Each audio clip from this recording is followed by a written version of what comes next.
This is Leadership TV News at 4. I am Cynthia Onwado. Now to the details in the news.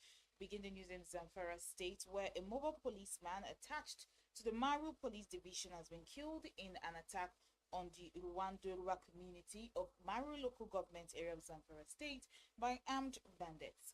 The bandits also abducted 15 persons, including the wife of a monarch in the community. According to reports, the assault happened early around 12:30 a.m. on Monday. The assailants unleashed gunfire indiscriminately after they stormed the community, killing the mobile policeman who was fatally shot in front of the district head's residence while attempting to defend the house. After a failed attempt to kidnap the district head, who was nowhere to be found, his wife was kidnapped. The bandits were yet to abduct to contact the community for ransom regarding the abducted persons. Meanwhile, the Zamfara State Police Command was yet to comment on the incident as at press time.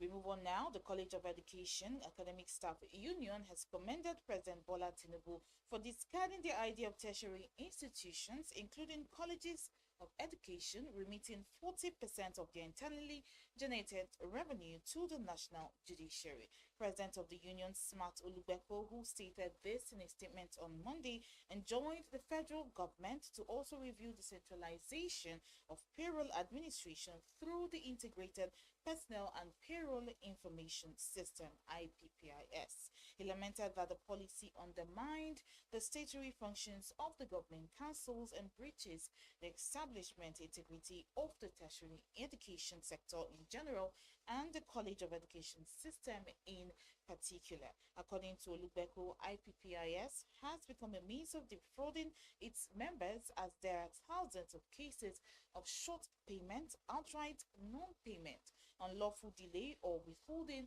of third-party deductions. We urge President Bola Tinubu to revisit the issue of IPPIS in the interest of justice and industrial harmony, the union's president stated.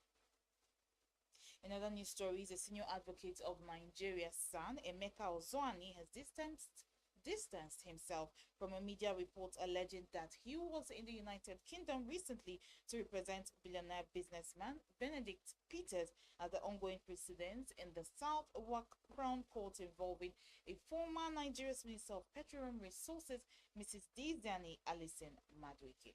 The legal luminary, who made this known in a disclaimer on Monday addressed to the editor of the National Daily, stated that the contents of the report in all material respects were inaccurate, false, and misleading, stating that he did not act for, represent, or attend the court on the said day for or on behalf of Benedict Peters or any other person connected with the case. According to Ozoani, his presence in England was fortuitous and coincidental. He stated that his attendance at the court on that day was purely out of personal interest in a high-profile case involving the former Minister of Petroleum Resources. He stated that as a senior advocate of Nigeria and a Nigerian lawyer with no experience in the practice of English criminal law, it would have been crass and implausible to offer a view of the sort reported on a matter about which he does not have the requisite professional license and competence. He insisted that he did not speak with or offer to anyone, especially any journalist, whether from the newspaper or otherwise, any views on the case or the proceedings. And now to a bit of entertainment. Following the announcement of singer Oladip's death by his management last week Wednesday and subsequent speculations that the artist may be alive, Nollywood actor Yomi Fabiyi thinks that the rapper might be testing his popularity by feigning death. Fabiyi, in an exclusive chat with Punch Online on Monday, stated that if Oladips was truly dead, his management would have come out to refute rumors that he was alive. Punch Online earlier reported that the news of his death was announced on his Instagram handle on Wednesday, November 14, 2023 by his management. However, whilst sharing his opinion on the matter, Fabiyi described the scenario as a youthful exuberance. He said, "It is youthful exuberance. He is alive. Don't be in the dark. If he was truly dead, they would have come hard on those saying he's alive for messing around with a grieving family also. He added that there is a possibility that the singer experienced a death scare and decided to test his popularity by pulling a stunt that may work. There's nothing new in this game. Maybe he's trying to test his popularity. He may have had a genuine death scare and the wish to play around it, or he feels it is a stunt that may work. The quest for more popularity takes different tolls on people. This is just a personal opinion, though. Whatever it is, let's just wish him well and be hopeful he is alive. His death has nothing to add to anyone, Fabi said.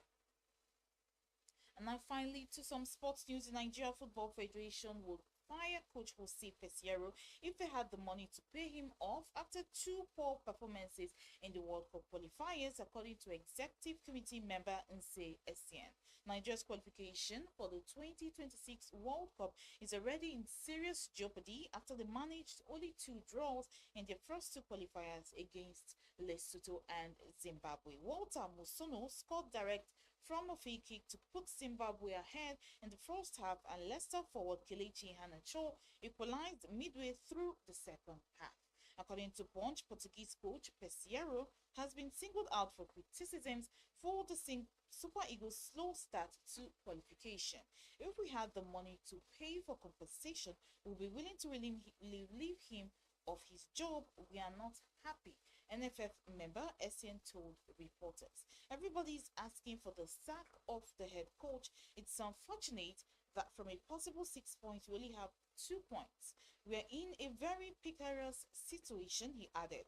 Nigeria, who failed to qualify for the 2022 World Cup in Qatar, has 2 points from 2 matches. The qualifiers will resume in June 2024, with Nigeria hoping to make up lost ground while they welcome South Africa to the southern city of Rio before a tricky trip to Benin. And that's it on the news here on Leadership TV. For more news stories, log on to our website www.leadership.ng. Many thanks for watching.